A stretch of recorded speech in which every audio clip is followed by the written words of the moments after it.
일꾼들이 많았으면 좋겠다 싶은 생각이 들어집니다. 자, 오늘은 이제 번제단에 대해서 이제 살피는데요.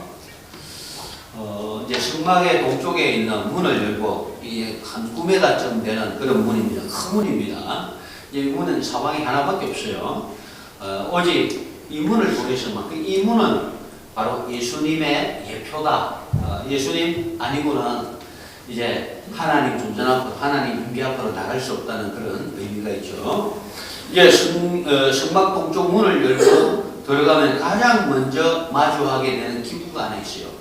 그게 뭐냐면 번제단입니다. 번제단. 이 제단은 짐승을 잡아 피를 흘리고 불로 태우는 장소라고 그렇게 말할 수 있는데요. 겉으로 보기에는요, 죽음과 심판의 그런 장소 같지만 사실 이 번제단은 죄인이 하나님 앞에 나아갈 수 있는 유일한 생명의 통로라는 거예요. 번제단을 통해서 하나님의 구원 계획과 예수님의 은혜를 깊이 이제 묵상해 보는데, 이 번제단 이렇게 하면요, 좀 제가 쉽게 여러분 이해하기 쉽게 해서 별로 그렇게 큰 제단이 아니에요.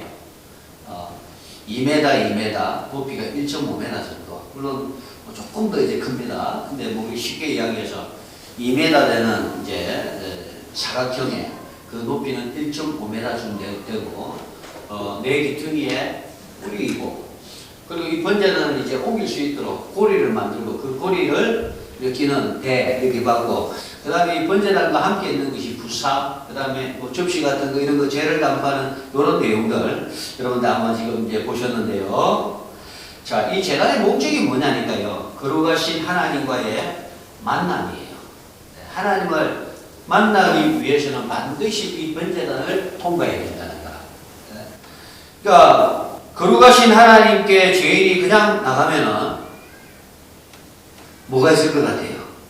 거룩하신 하나님 앞에 우리가 하나님 앞에 이렇게 나가면은, 자, 구약 성경적인 내용들로 살펴보면은 죄인이 하나님을 만나건 하나님 보면 어떻게 됩니까? 죽습니다. 죽어요. 그 이사야 선지자 같이 참 거룩하신 분도 그가 큰 겁을 먹잖아요. 무슨 겁을 먹습니까? 그 하나님 만났다 이거예요. 하나님 만나니까 이제 난 죽었다. 그런데 우리가 대체적으로 이제 하나님 만나면 이제 죽는 그 이유가 죄 때문인데, 죄의 주된 이 활동이나 죄의 주된 이제 그 역할이 어디서 비롯되지느냐? 어디서 비롯되질 것 같아요? 네? 어디서 비롯되질 것 같아요? 제가 이사야서를 보면요, 거의 우리 입에서입니다. 예. 진짜 우리 말 조심해야 됩니다. 거의 모든 죄의 설교들은 말에서부터 시작이 되신다는 거예요. 물론 이제 생각에서도 시작된다고 말할 수 있겠죠. 그래서 이사야 선지자가 하나님을 봤는데 자기는 죄인이라는 사실을 알고 있단 말입니다. 자기 선지자인데도 죄인이라는 사실을 알고는 그냥 부들부들 떨잖아요. 그때에 이 죄의 문제를 정결하게 깨끗하게 해주기 위해서 그 제단의 숯불을 가지고, 이 번제단을 태운다는 이 숯불을 가지고, 불을 가지고 이사야 선지자의 그 죄의 출발점이나 죄의 어떤 가장 중요한 어떤 핵심이라고 말할 수 있는 뭐를 찢은다고 했습니까? 입술을 찢은다고 했어요. 입술을. 그러니까 이 죄의 근본적인 문제가 출발되어지는 이 입술의 이 문제를 하나님께서 이제 해결해 준다. 이런 내용이 이사야서 초대에 보면 소개되는데요. 아무튼 죄인이 하나님께 나가면 죽음이에요. 죽음이에요. 로마서 6장 23절 말씀에 죄의 사속성 결국은 사망이기 때문이다. 그렇게 말씀하고 있잖아요. 그런데 하나님은 죄인이 죽지 않고 하나님을 만날 수 있는 길을 마련해 주신 거예요. 그게 바로 대속의 제물이에요. 대속의 제물. 자, 제단이라고 하는 말은요, 들어 올리다 그런 의미예요. 제단은 다, 이 제단이 낮은 데는 잘 없잖아요. 제단하면 다 이렇게 뭔가 이렇게 다 높이 이렇게 되잖아요. 그러니까 이게 이제 이 성막에도 보면요, 동쪽에 있는 문을 딱 통과해서 딱 가면은 그 부분을 조금 높게 이렇게 만든 것 같아요. 조금 높게.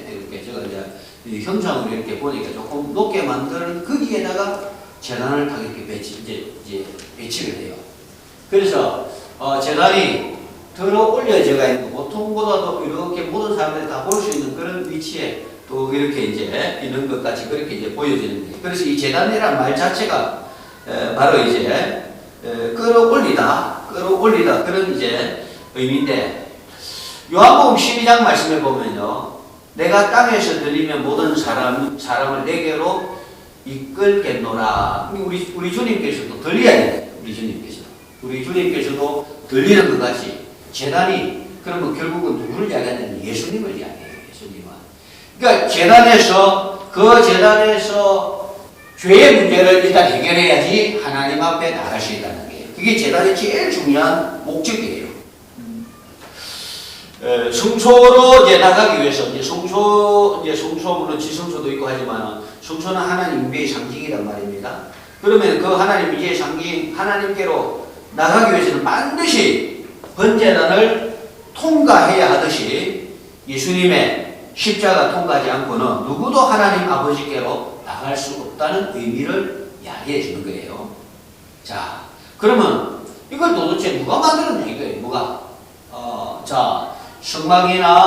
성막에 관련되는 모든 기구들과 아울러서 이 번제단을 누가 만들었을까요? 누가 만들었습니까? 네? 지사님 앞에 앉았으니까 한번 이야기해 보세요. 앞에 앉은 것도 영광입니다. 이게 도대체 성막에 관계되는 기구들이나 이 번제단 같은 것을 누가 만들었을 것 같아요? 대제사장. 네? 대제사장이 만드는 거 같죠? 좋아요. 대제사장이 만들었다. 그 다음에 저쪽에 오수택 집사님. 이거 누가 만드는 것 같아요? 예? 크게 말하세요. 건축가. 누구는? 건축가가 만들었다. 저 뒤에 사진 찍고 계시는 우리 한병근 집사님. 이 도대체 성막에 관련되어 있는 기구나 번제나 누가 만들었냐? 하나님 말씀대로. 비슷하다가 좀 이상하게 또. 하나님이 만드셨어요. 하나님이. 이 하나님이 만들었기 때문에 우리가 좀 마음에 안 들 수도 있을 수 있겠죠. 마음에 안 들 수 있겠지만은 마음에 안 들어도 하나님 만드셨는데 누가 마음에 안 든다고 이야기할 수 있겠냐 이거예요.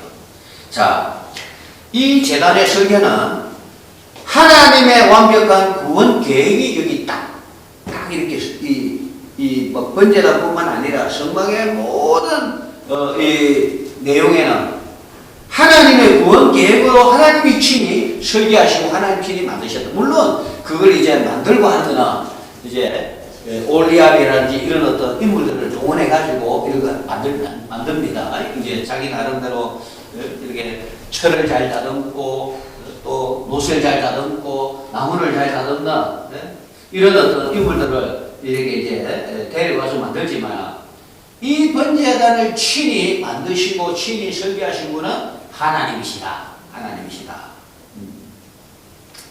그러니까 십자가 사건은 우연히 일어난 그런 사건이 아닙니다. 창세전부터 준비된 하나님의 거룩한 계획이다 이 말이에요. 예수 그리스도께서 이 땅에 우리를 위하여 오시고 우리를 위하여 고난당하시고 십자가 지시고 하는 이 모든 것이 하나님의 구원 계획 속에 들어있다니까. 그걸 이야기해 주는 거예요. 자, 예수님은 붙잡혀가지고 죽은 것이 아니라, 그러니까 예수님 제자들은 예수님이 붙잡혀가지고 이제 고난을 당하고 죽임을 당한다고 이제 생각을 하는 거예요. 그 유명한 베드로도 그렇게 생각하는 거예요. 그래서 게세마네 동산에서 이제 가룟유다가 앞잡이로 딱 서고 이래가지고 이제 예수님 체포되잖아. 체포될 때에 몽치와 금과 몽치를 가지고 예수님 딱 잡으려고 할 때에 예수님 한 말씀 하시잖아요. 너희가 금과 몽치 아니고 나를 못 잡느냐. 이게 다 하나님 구원 계획 속에 다 있는 건데 예수님 지금 그렇게 말하지만 이제 유다 백정과 로마 군인들은 그 전혀 말을 모르죠.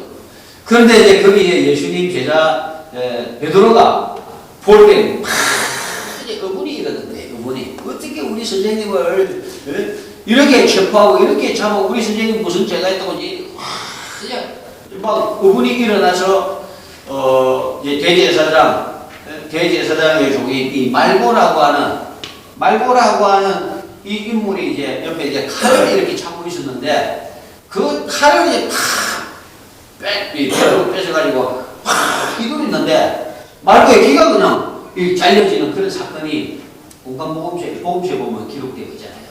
그때에 우리 예수님께서 네가 하나님의 계획을 그 계획이라는 하나님의 구원 계획이에요.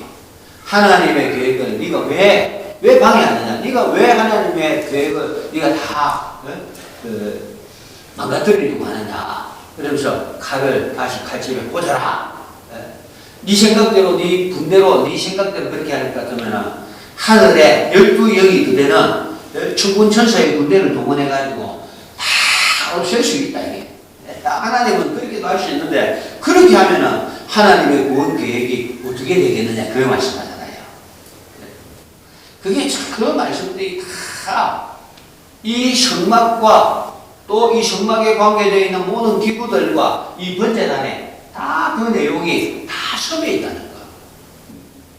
이제 미리 정해진 구원 계획이다 이거예요. 이 십자가 사건은 우연히 일어난 사건이 아니에요. 창세전부터 하나님이 준비된 하나님의 거룩한 계획이었다는 거예요. 예수님은 그냥 잡혀서 죽으신 것이 아니라 우리를 위하여 스스로 목숨을 버리셨다. 자, 이걸 이제 신학자들은 뭐라고 표현하냐면은 대속의 제물이 되셨다 그렇게 표현해요. 히브리서 말씀에도 그렇게 표현해요. 우리 예수님께서 십자가에 달려 죽으심은 대속의 제물의 역할을 감당하기 때문이다. 대속의 제물을 때문이다. 자, 여러분 이제 문을 열고 성막의 문을 탁 열고 탁 들어가면은 첫 번째 탁 이렇게 맞이하는 것이 번제단이라고 있잖아요. 그 번제단은 뭐냐니까 짐승을 잡아서 피를 뿌리고 그 번제단 위에서 하나님 앞에 태워서 하나님 앞에 드리는 거예요.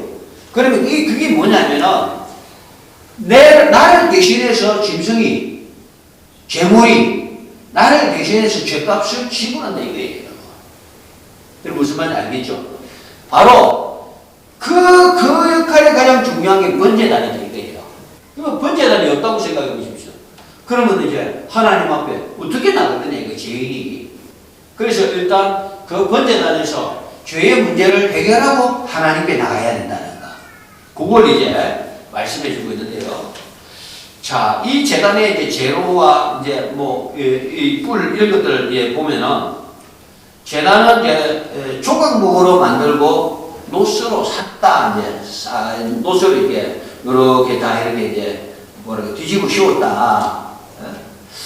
자, 이 조각목과 노스 뭐냐니까 천박한 땅에서도 자라는 조각목은 인간으로 오신 예수님의 인성을 이야기하는 거예요.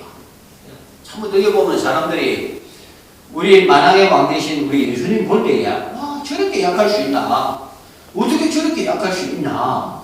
그렇게 보일 정도로 예수님은 정말 연약한 인성의 모습을 그대로 다 드러내고 있다는 거예요. 그리고 이제 이 이 번제단 불로 확 태우는데 조각목 그것만 있으면은 그 번제단 자체가 불타버린 거잖아요. 그래서 그 조각목으로 만든 번제단이 불타지 아니하도록 하기 위해서 그걸 뭐로에게 쌌다고 했습니까? 로스로 샀다 이게 로스로. 무슨 말인지 알겠죠, 여러분? 자, 이 조각목으로 번제단을 먼저 만들었다는 것은 예수님의 인성을 이야기하는 거고, 불의 견디는 노선 뭐냐니까 죄에 대한 하나님의 심판을 상징하는 거예요. 예수님은 우리 대신 심판의 불을 온몸으로 받아내셨다는 거예요. 그게 바로 십자가의 죽으심이다 이 말이에요. 그 다음에 이 제단의 뿔은 뭐냐니까요. 제단의 내 모퉁이의 이 뿔은 권능을 상징해요. 이것은 바로 뭐냐니까 복음은 모든 믿는 자에게 구원을 주시는 하나님의 능력, 하나님의 권능이 된 거예요. 그러니까 아무리 연약한 인생이 갈지라도 예수님의 모형 계신 그 제단의 뿔을 딱 잡는다는 것은 내가 죽을 수밖에 없는 죄인이라 할지라도 살 수 있는 능력을 가졌다 이 말이에요. 그래서 다윗의 이제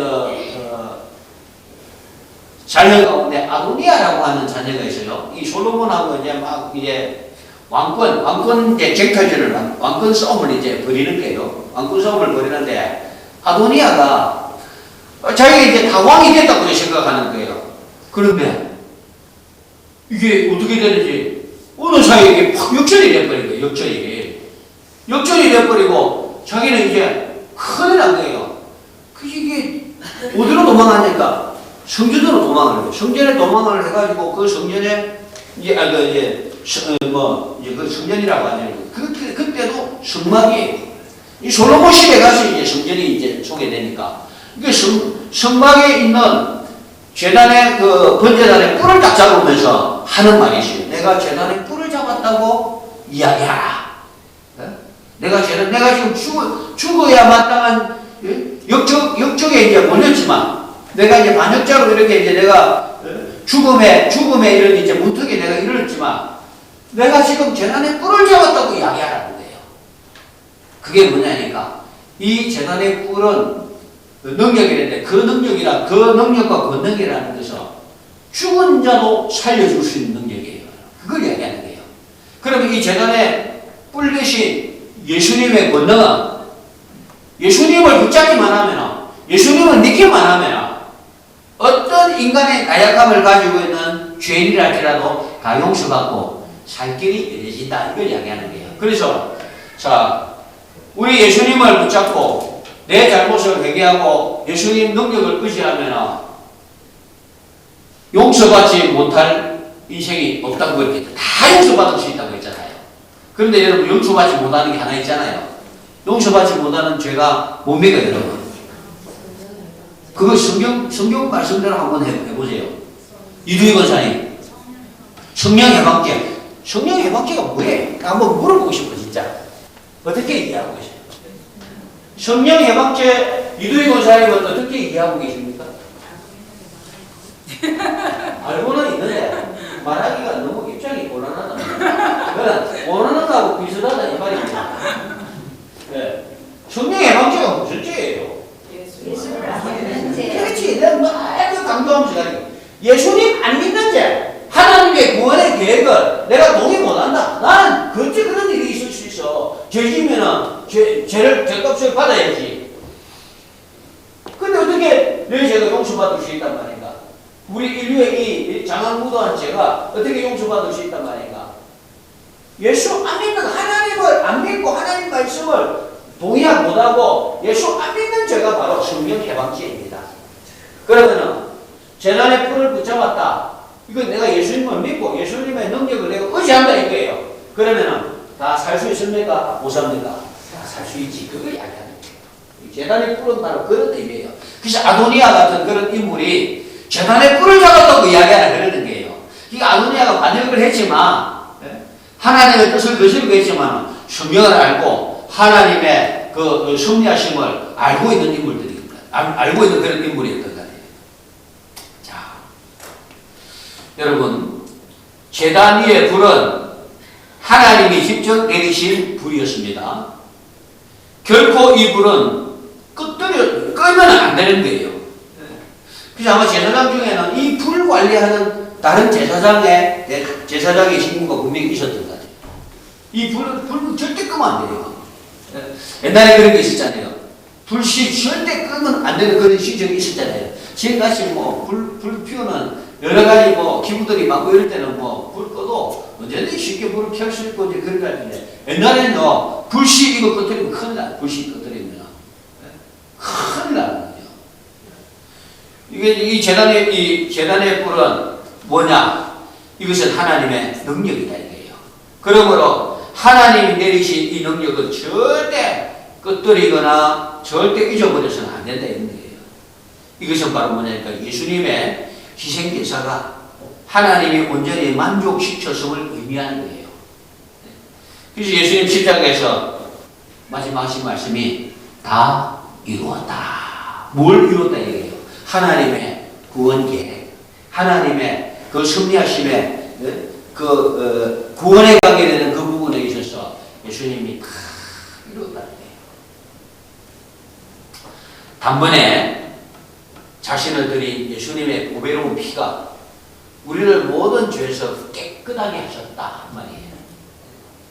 자, 오늘 시간 우리 마음의 번제단을 한번 바라보면서 혹시 아직도 내 공로나 내 행함으로 구원을 얻으려고 하는 이상한 불을 밝히고 이상한 불을 켜고 있지는 않는지.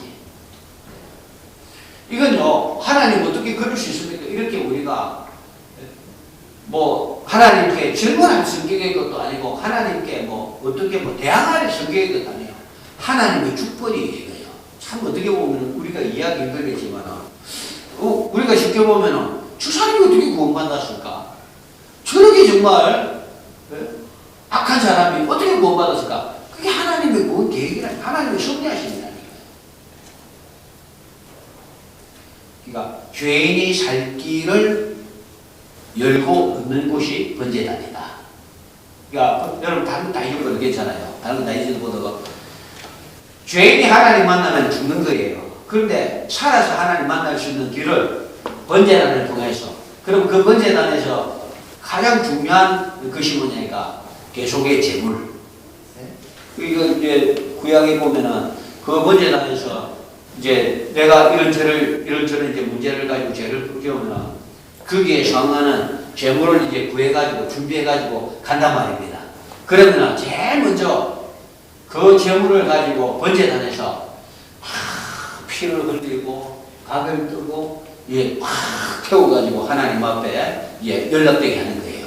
그게 뭐냐니까 내 죄를 대신해서 이제 재물이 희생을 하고 재물이 죽임을 당하는. 그래서 대속의 재물, 그 대속의 재물은 바로 십자가에서 우리를 위하여 죽으신 예수님을 예표하고 있는 것이다. 그런데 그 번제단이 곧 이제 십자가를 이야기하는데 그 십자가에는 놀라운 능력이 있다. 그 놀라운 능력은 제단에 뿔을 붙잡기만 하면 어떤 죄를 범했다 할지라도 사는 길이 열린다. 그게 이제 번제단에 관계되는 부분인데, 선막에 관계되는 이 부분들 여러분들 쭉 살펴보면 기구가 그렇게 화려하고 크지도 않아요. 이 번제단도 사실 생각에 이 번제단에서 소는 어떻게 잡을까? 소를 큰 함수 같은 거 어떻게 잡대게요? 이게 한 2m 정도밖에 안 돼. 2m 정도밖에. 2m 해보면 못 바로 이것밖에 안 되는데. 그렇게 그 재단에 그것을 올리기 위해서 각을 뜨고 피를 흘리고 각을 뜨고 다 이렇게 하는 그 장면들. 어떨 때 제가 설교할 때 이제 짐승을 잡아서 이제 피를 흘리는 그런 장면들을 이제 소개하면서 이게 그냥 곱게 그 일이 진행되지 돼요. 짐승을 잡을 때 피가 막 튀고 피를 그냥 뿌릴 때 그 피가 막 사다가 터지면은 제사장 옷도 그냥 확 다 버리고, 그 다음에 그 재물을 들고 간 이제 이 사람도 그걸 다 보고 봐야 되는 거야. 보다 보면 피가 확. 그게 뭐냐니까 죄가 이렇게 무섭다는 것을 이야기해 주는 거예요. 그게 이제 번제단을 통해서 정당하게 나타나는 거예요. 근데 그 무서운 죄가 그 죄물로 인해서 다 해결이 되지고 우리가 하나님 앞으로 나갈 수 있다. 그 부분이 바로 이제 죄인이 살 길을 얻는 곳, 죄인이 하나님 앞에 나아감에 있어서 반드시 번제단을 통과해야 된다든가. 여기까지만 오늘 살피도록 하겠습니다.